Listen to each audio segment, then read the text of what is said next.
लालबागचा राजा गिरगाव चौपाटी परिसरात दाखल, थोड्याच वेळात विसर्जन।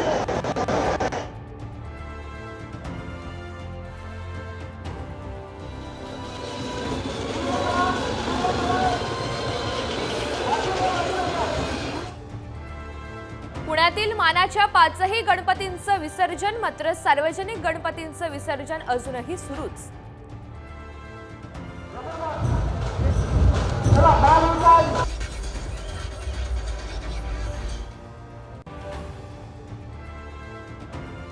गणेश विसर्जन मिरवणुकीला गालबोट, बुलढाण्यातल्या जामोदमध्ये दगडफेक, पोलीस जखमी तर भिवंडीतही धक्काबुक्की झाल्याने तणाव।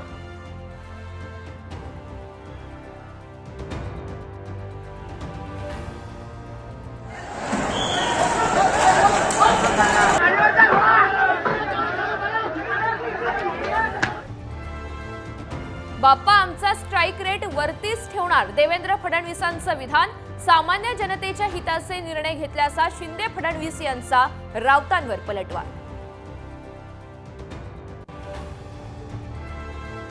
अठरा वर्षांखालील युजर्सच्या इंस्टाग्राम अकाउंटवर आता पालकांचं नियंत्रण, मेटाचा नवीन नियम लागू।